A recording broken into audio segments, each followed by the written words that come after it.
नमस्कार, आप देख रहे हैं आज तक। आपके साथ मैं हूं अंजना ओम कश्यप। नरक लोक, जी हां, ऐसा नरक लोक जहां 2 जून की रोटी और चंद सिक्कों के लिए बेटियां हवस का शिकार बन रही हैं। यह नरक लोक है दिल्ली से सैकड़ों किलोमीटर दूर बुंदेलखंड के चित्रकूट में, जहां गरीबों की नाबालिग बेटियां खदानों में काम करने के लिए मजबूर है, लेकिन ठेकेदार और बिचौलिए उन्हें काम की मजदूरी नहीं देते। मजदूरी पाने के लिए इन बेटियों को करना पड़ता है अपना। लेकिन इस बीच आपको बता दें कैसे चित्रकूट के खदानों में लड़कियों का शोषण हो रहा है। चित्रकूट के खदानों में कैसे उन्हें मजबूर किया जा रहा है। मेहनताना, जो उनकी मेहनत का पैसा है, वो पैसा देने से पहले कैसे उन्हें अपने आप को इन लोगों के सामने सौंपना पड़ता है। 10 से 18 साल की लड़कियां शिकार बनती हैं। मजदूरी के बदले जिस्म का सौदा करते हैं यहां पर ठेकेदार। शर्मनाक वारदात पर आज तक की एक्सक्लूसिव रिपोर्ट देखिए।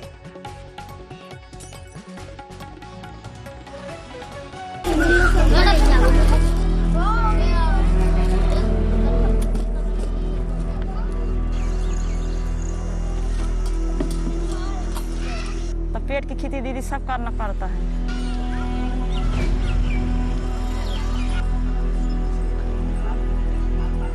नहीं सुनेंगे तो मारते भी हैं।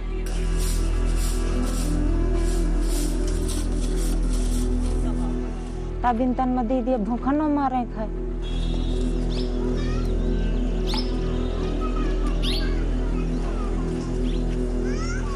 हम चाहते हैं कि हमारे साथ इस तरह के काम ना हो।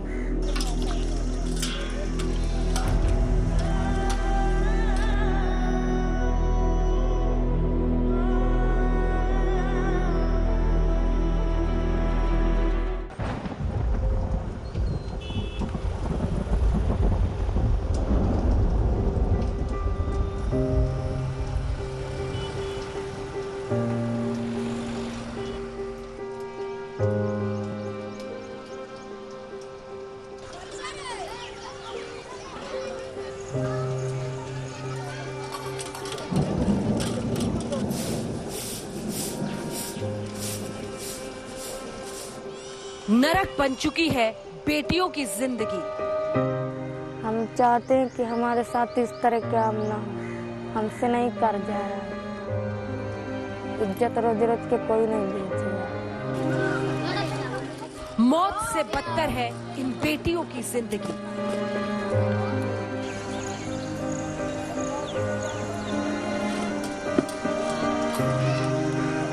चाहे अपन शरीर बिकानी, चाहे अपन इज्जत मर्यादा कह के आई कमा के लग, तब फिर औलादन का पेट भरा दीदी। तो कहाँ लग दीदी अच्छा लेगा बताओ। 2 जून की रोटी के लिए बेटियों के जिस्म का सौदा।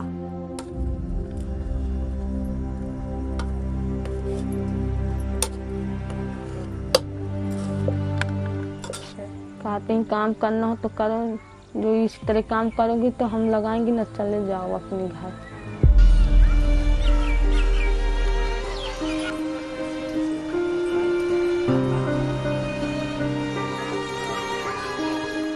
ये आजाद हिंदुस्तान का बजबजाता हुआ नरक लोक है।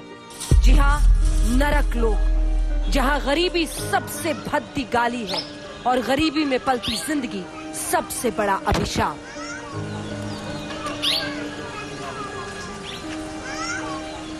यहां 2 जून की रोटी के जुगाड़ के लिए हड्डियां गला देने वाली मेहनत करनी पड़ती है, लेकिन बस इससे काम नहीं चलता।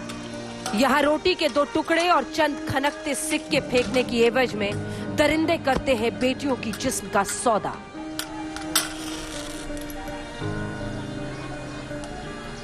धमकी भी देते हैं? हाँ। क्या कहते हैं? कहते हैं काम करना हो तो करो, जो इस तरह काम करोगी तो हम लगाएंगे न, चले जाओ अपने घर। लेकिन हम करेंगे।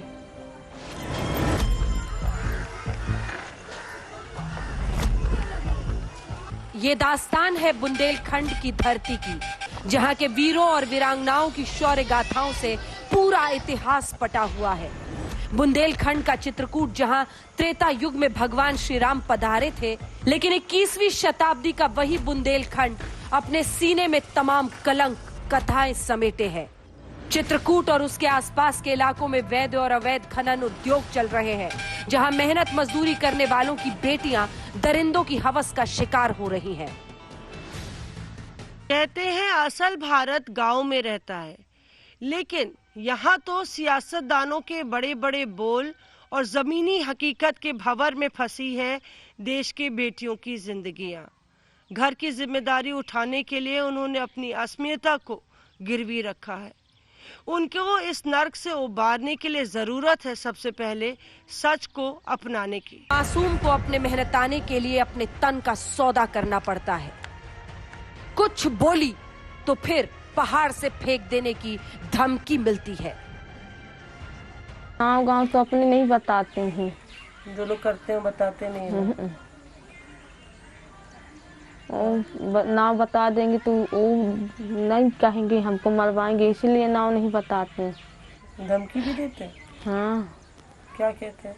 कहते हैं काम करना हो तो करो, जो इस तरह काम करोगे तो हम लगाएंगे न, चले जाओ अपने घर, लेकिन हम करेंगे। 2-4 आदमी रहते हैं। हाँ, पैसा के लालच करा देते हैं। हाँ।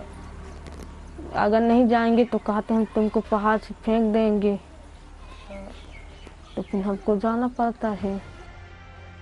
सोचिए इस मासूम के दिल पर क्या बीत रही होगी, और क्या बीत रही होगी उसकी माँ के दिल पर, जिसने बेटी के लिए न जाने कितने सपने देखे होंगे, लेकिन उन सपनों में वहशियों ने अंगारे भर दिए। माँ सब कुछ जानते हुए भी अपमान का जहर पीकर रह जाती है। हाँ, बोलते हैं, कहते हैं कि काम में लगाएंगे, पहले तो कहीं हम नहीं लगाएंगे, तो कहीं क्यों नहीं लगाओगे, कहें कि अपना शरीर दो पहले तो हम काम में लगाएं।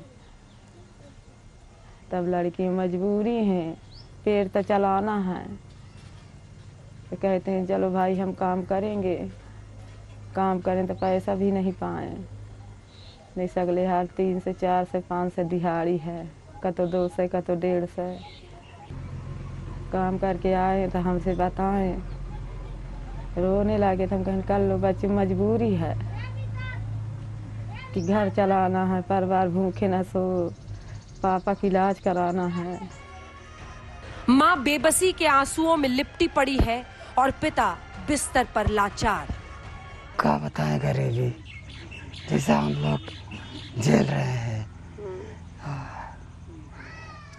एक टाइम तो चूल्हा बरत है, बच्चों छोटे बच्चे कमा के लाते, बस एक टाइम चूल्हा बरत, वही खाते हैं बस, किन खाए किन से सो गए। सरकार बेटी बचाओ बेटी पढ़ाओ का नारा दे रही है, लेकिन बुंदेलखंड के इस इलाके तक शायद ये नारे पहुंचते नहीं। इन बेटियों को इस नरकलोक से निकालने की कोई मुहिम यहाँ तक नहीं पहुंचती। यहाँ तो बस दर्द की एक नदी बहती है, जहाँ इन बेटियों की जिंदगी डूबती जाती है। मौसमी सिंह, चित्रकूट, आज तक।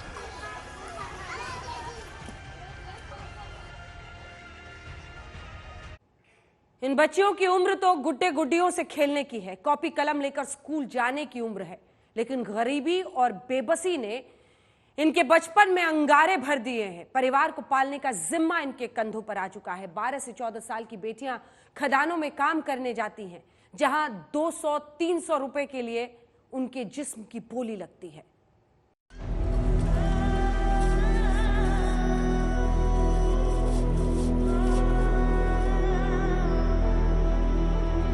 महज 14 साल की है ये बिंदिया, चित्रकूट के करवी में रहती है। पिता नहीं है। स्कूल जाने की उम्र में ये बेटी पहाड़ों की खदानों में पत्थर ढोती है। सुनिए इस बेटी की जुबानी, यहाँ के नरक लोक की कहानी।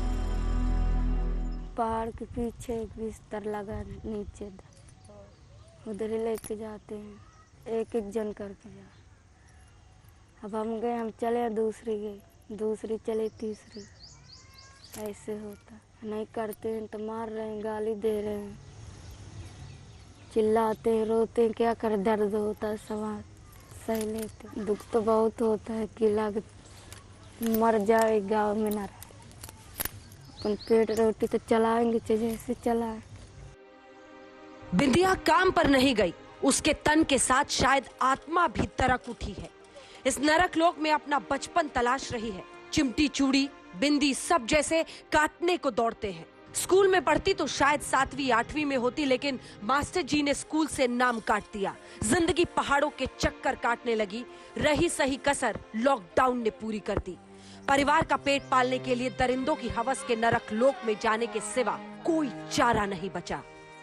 तो मेकअप करके न जाए तो बोल रहे हैं कि पैसा ले जाती हो, क्या करती हो तुम जब मेकअप नहीं। 100 रुपये में होता ही क्या, वो तो 2 चीज मिलता है, पायल हाथ कंगन। नहीं लेके जाते तो बोल रहे हैं कि तुम पैसा खा लेती हो, हम तो दे रहे हैं तुम्हें बाजार करने के लिए, तो हम पैसा नहीं खाते, अपने सामान ले लेते हैं। इस बेटी की बेबसी देखिए। परिवार पालने के लिए रोजाना 200-300 रुपए कमाने पड़ते हैं और इसके लिए इसे अपना जिस्म दरिंदों के आगे परोसना पड़ता है। बेबस माँ अपनी बेटी की नरक बन चुकी जिंदगी को चुप्पी साध कर देखती रह जाती है। अब देखो कब से 4 जब से मजदूरी कर रहे हैं तो देखो नहीं अभी तक बता रहे हैं, नहीं बता रहे हैं। और देखो 3 महीना काम बंद हो गए, काम बंद के वहाँ देखो 3 महीना यहाँ वहाँ भरभटा रहे हैं, भाग रहे हैं कैसे कि हमारा लड़कन के पेट पाले। चाहे अपन शरीर बिकनी, चाहे अपन इज्जत मर्याद कह के आई कमा के लग तब फिर औलादन का पेट भरा दीदी, तो कहाँ लग दीदी अच्छा लेगा बताओ। चित्रकूट की पहाड़ियों पर करीब 50 क्रशर चलते हैं। भुखमरी और बेरोजगारी की मार झेल रहे यहाँ के कोल समाज के लिए यही रोजी रोटी का सहारा है। इनकी गरीबी का फायदा उठाकर बिचौलिए और ठेकेदार बच्चियों का शोषण करते हैं। लोगों की क्या मजाल जो इनके खिलाफ आवाज भी उठा सके। कई दिनों की पड़ताल हमको गोड़ा गांव लेके आई। दरअसल ये महिलाएं इतनी डरी हुई थीं कि वो नहीं चाहती थी कि गांव के आसपास कोई भी इन्हें हमसे बात करते हुए देखे। दरअसल हैवानियत के इस घिनौने खेल पर आतंक का साया है और इसकी आड़ में न जाने कितनी माँ बेटियों की अस्मियता तार तार हो रही है। कैमरा पर्सन संजय सिंह के साथ मौसमी सिंह, चित्रकूट, आज तक। सरकार नारा देती है बेटी बचाओ बेटी पढ़ाओ, कन्याओं के लिए कन्या सुमंगलम योजना भी चल रही है। न जाने कितने कानून बने हैं बचपन बचाने के नाम पर, लेकिन एक की भी पहुंच इस नरकलोक तक नहीं है। पुलिस प्रशासन से जुड़े अधिकारी चौंक कर कहते हैं कि ऐसे नरकलोक का तो उन्हें पता ही नहीं है। अधिकारी आंखें फेरे बैठे हैं, तो फिर किससे आस रखें नरकलोक में सड़ती ये बेटियां।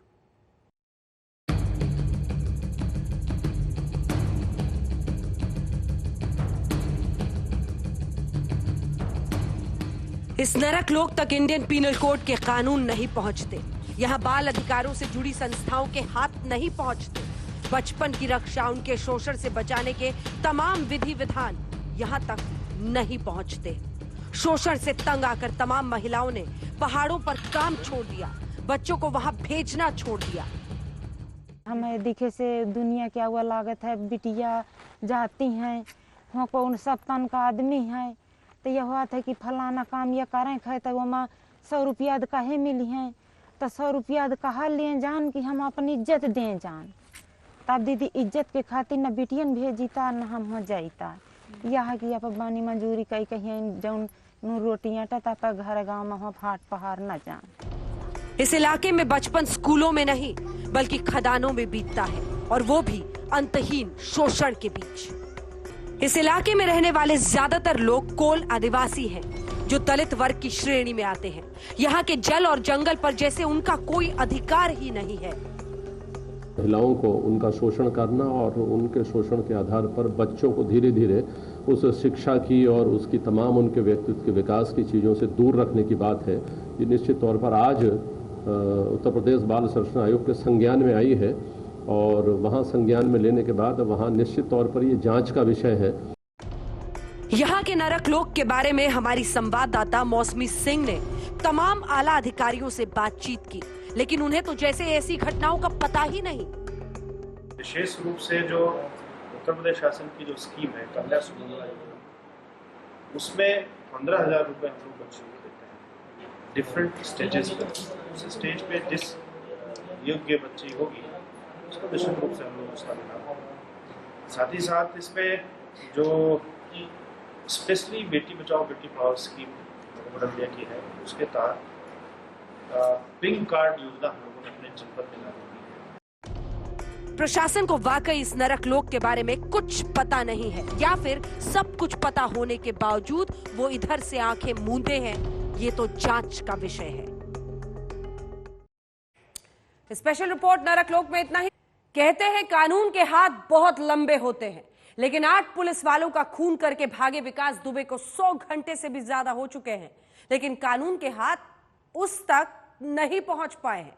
सवाल यह भी है कि कहीं पुलिस ही तो विकास दुबे की मदद नहीं कर रही है। ऐसे में 200 पुलिस वाले शक के रडार पर हैं, और इस बीच अपराध की दुनिया में विकास दुबे का प्रमोशन हो चुका है।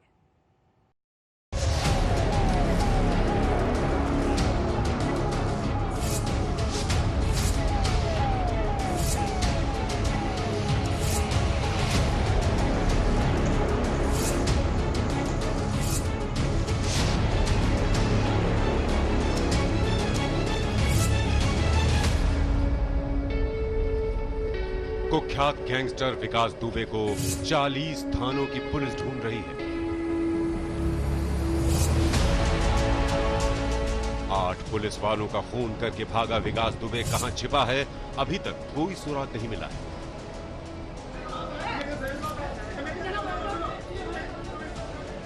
यूपी में शहर शहर मोस्ट वांटेड विकास दुबे के पोस्टर चिपका दिए गए हैं।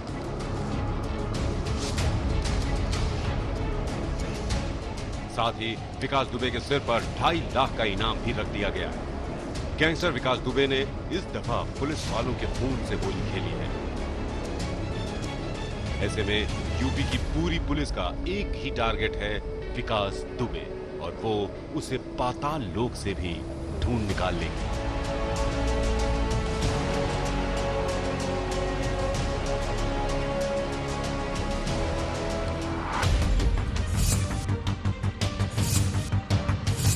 आज हम आपको दिखाएंगे कि आखिर कहां छुपा हो सकता है विकास दुबे,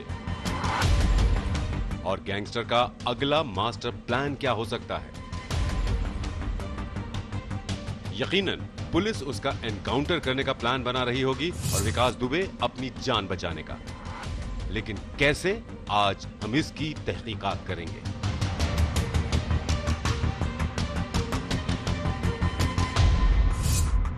आज हम आपको दिखाएंगे कि योगी आदित्यनाथ सरकार ने अब यूपी के टॉप अपराधियों की लिस्ट जारी कर दी है, और साथ ही शुरू कर दिया है अपराधियों, माफियाओं और टॉप क्रिमिनल्स का ऑपरेशन क्लीन।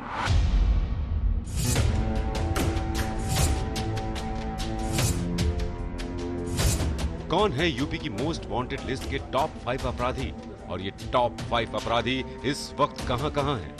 यूपी के टॉप अपराधियों का पूरा सच आज आपके सामने होगा। लेकिन पहले बात मोस्ट वांटेड विकास दुबे की।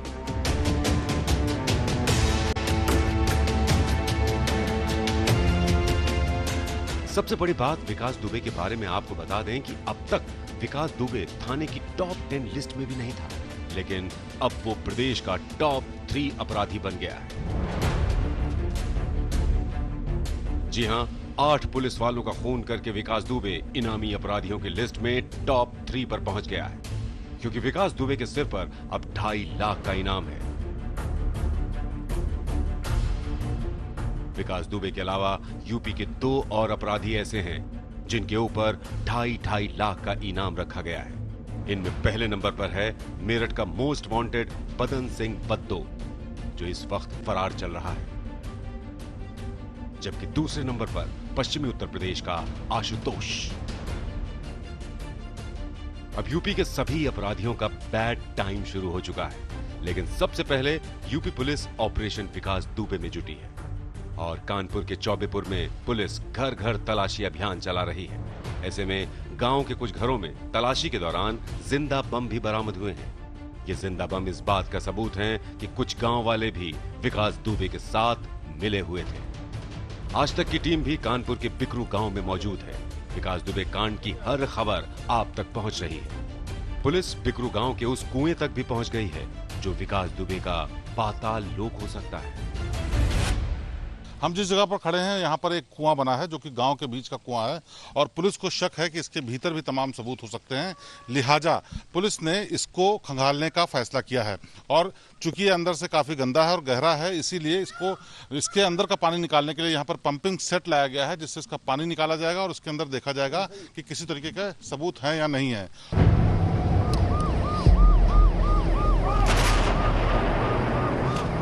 2 और 3 जुलाई की रात विकास दुबे और उसके गैंग ने कैसे पुलिस वालों का कत्लेआम किया, इस घटना के चश्मदीदों से आज तक ने बातचीत की। चश्मदीद मनु ने बताया उस रात विकास दुबे के गुंडे उसके घर में भी घुस आए थे। ये यहाँ पे जो जिनकी डेथ हुई थी सीओ साहब की हुई थी, देवेंद्र मिश्र जी की। हाँ, यहाँ पे जो डेथ हुई थी वो तो इससे आए थे। वहाँ पे एक आदमी था, वो बोला कि वो देखो लेटा हुआ है, क्योंकि ये दीवार लंबी है तो रात में इधर का ज्यादा नहीं दिखता है, यहाँ छाई पड़ जाती। तो वो बोला वो देखो लेटा हुआ है। वहाँ से 4 आदमी कूदे, मुंह उनका बंधा हुआ था, हमने उधर कॉर्नर से देखा था, बंधा हुआ था। उन्होंने मारा और बस जैसे यहाँ गोलियां चलने लगी तो मेरे दोनों बच्चे इस कमरे में थे, इतनी तेज कीक रहे थे, रो रहे थे, इतना दहशत थी, फिर आप समझ सकते हैं। 100 घंटे से ज्यादा का समय बीत चुका है, लेकिन विकास दुबे अभी तक हाथ नहीं आया है। ऐसे में पुलिस ने कानपुर में विकास दुबे के करीबी जय वाजपेयी के घर भी रेड डाली। ये घटना जरूर हमारे लिए एक चैलेंज है, जिसको हम लोग वर्कआउट करेंगे और कुछ लोग इसमें ऑलरेडी अकाउंट फॉर हो चुके हैं और जो मुख्य अभियुक्त और उसके जो मुख्य साथी हैं उनको भी हम जल्द ही कानून के हवाले करेंगे। विकास दुबे का कनेक्शन तलाशते तलाशते पुलिस यूपी के उन्नाव भी पहुंची। यहां पुलिस ने विकास दुबे की बहन और बहनोई के घर पर दबिश दी, लेकिन वहां ताले लटके हुए मिले। यूपी पुलिस ने फिरोजाबाद से लेकर हापुड़ तक विकास दुबे के इनामी पोस्टर चिपका दिए हैं। पुलिस टोल नाकों पर चेकिंग कर रही है। शक ये भी है कि पुलिस ही विकास दुबे की मदद कर रही है। ऐसे में चौबेपुर थाने समेत 200 पुलिस वाले रेडार पर हैं। इन सभी की कॉल डिटेल्स भी खंगाली जा रही हैं। शिवेंद्र श्रीवास्तव के साथ रंजय सिंह, कानपुर, आज तक।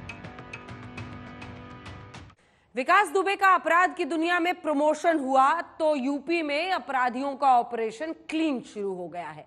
अपराधियों की लिस्ट में टॉप 5 में कौन कौन से चेहरे, ये हम आज आपको दिखाने जा रहे हैं। जेलों में बंद मुख्तार अंसारी और उसके शार्प शूटर से लेकर अतीक अहमद और खान मुबारक पर योगी सरकार ने सख्त एक्शन लेना शुरू कर दिया है।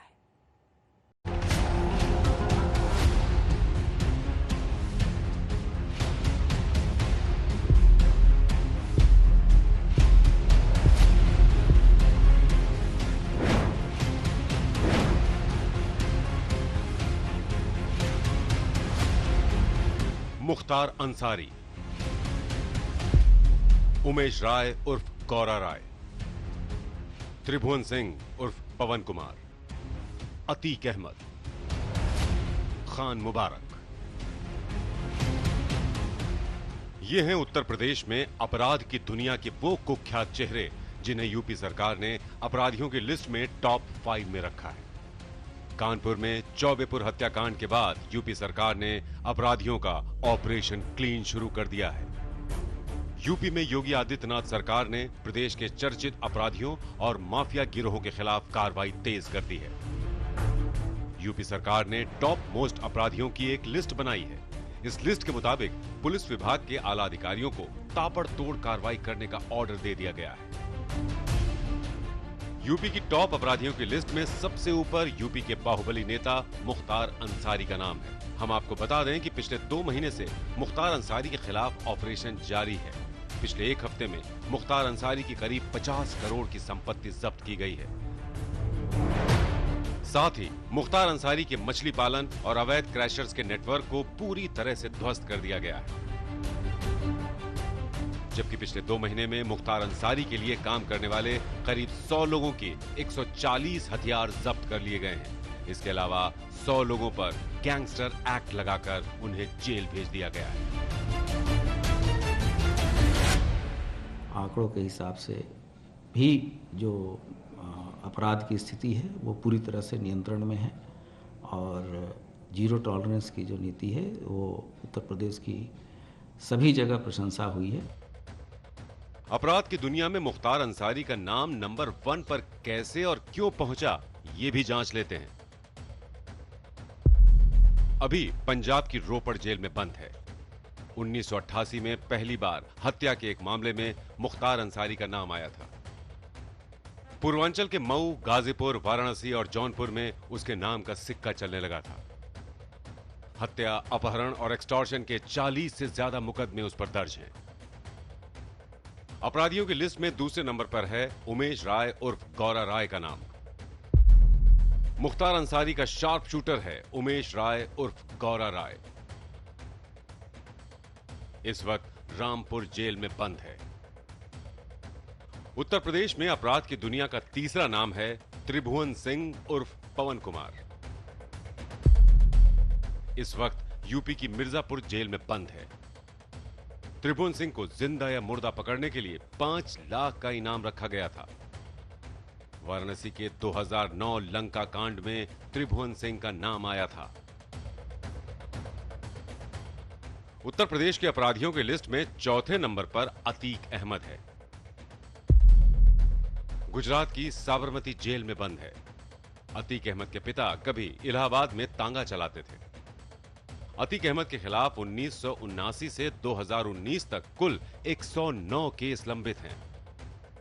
पुलिस ने हाल ही के दिनों में अतीक अहमद के अपराधी बेटे को भी गिरफ्तार किया है, जिस पर 1 लाख का इनाम था।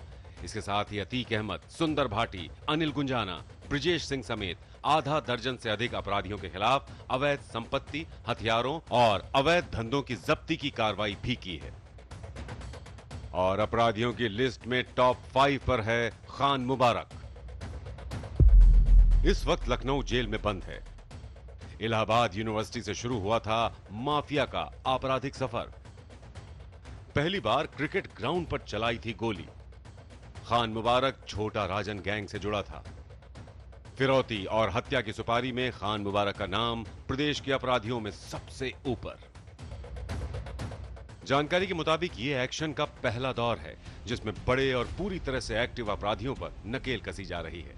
इसके अलावा बरेली जेल में बंद ओम प्रकाश श्रीवास्तव बबलू, यूपी की फतेहगढ़ जेल में बंद सुभाष ठाकुर और रामपुर जेल में बंद ब्रिजेश सिंह के खिलाफ भी जब्ती की कार्रवाई शुरू होने वाली है। ऑपरेशन क्लीन से घबराए हुए तमाम अपराधी यूपी से अपनी जेलों को ट्रांसफर करवाना चाहते हैं, क्योंकि उन्हें डर है कहीं उनका हाल भी मुन्ना बजरंगी जैसा ना हो।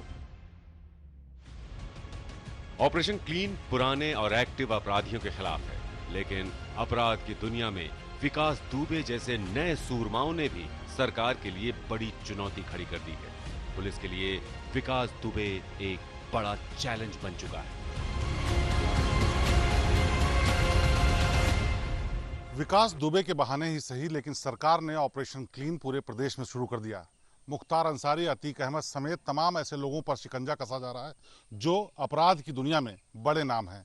लेकिन बड़ा सवाल ये है कि क्या वाकई सरकार उन सफेद पोशों तक भी पहुंचेगी जिनके संरक्षण के बगैर कोई मुख्तार अंसारी, कोई अतीक अहमद और कोई बड़ा अपराधी नहीं बनता।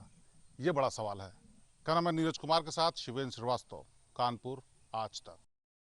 और अब बात कुदरत के कहर की। जी हां, गुजरात में तबाही का सैलाब ऐसा आया कि पशु भी तिनके की तरह बहे जा रहे हैं। शहर और बाजार जैसे समंदर बन गए हैं। बारिश ने गुजरात के कई शहरों को डुबो दिया है।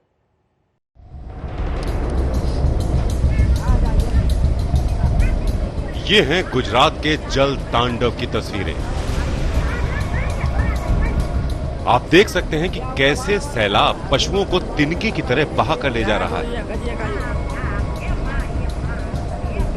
सैलाब के आगे पशुओं की ताकत फेल हो गई और पशु बहते हुए चले गए। गुजरात के सौराष्ट्र इलाके में इस वक्त भयंकर बारिश हो रही है। यहां जूनागढ़ में गौशाला के अब तक 40 पशुओं को सैलाब बहा कर ले गया है।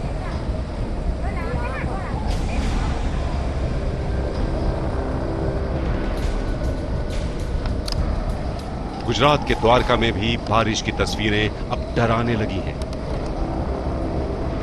पिछले 3 दिनों से ऐसा आलम है जैसे आसमान फटा जा रहा हो।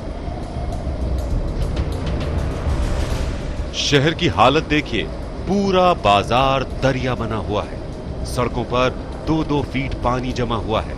चमचमाती दुकानों और आलीशान होटलों में पानी घुस गया है। तेज हवाओं के साथ बादल ने ऐसी साजिश रची कि इस मजबूत बिल्डिंग का हिस्सा भर भरा कर गिर पड़ा। रविवार को हुई मूसलाधार बारिश की तस्वीरें देखिए। झमाझम बारिश से द्वारका समंदर बन गया। दूर दूर तक पानी ही पानी। इस तस्वीर को देखकर कौन कहेगा ये किसी इंसानी बस्ती की तस्वीर है। द्वारका के खंभालिया की एक सोसाइटी में इतना पानी भर गया कि भीतर खड़ी कारें आधी डूब गईं।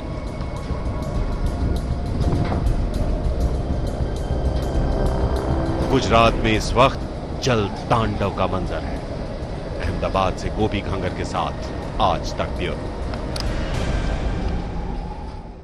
स्पेशल रिपोर्ट में इतना ही। देश दुनिया की बाकी खबरों के लिए आप देखते रहिए आज तक।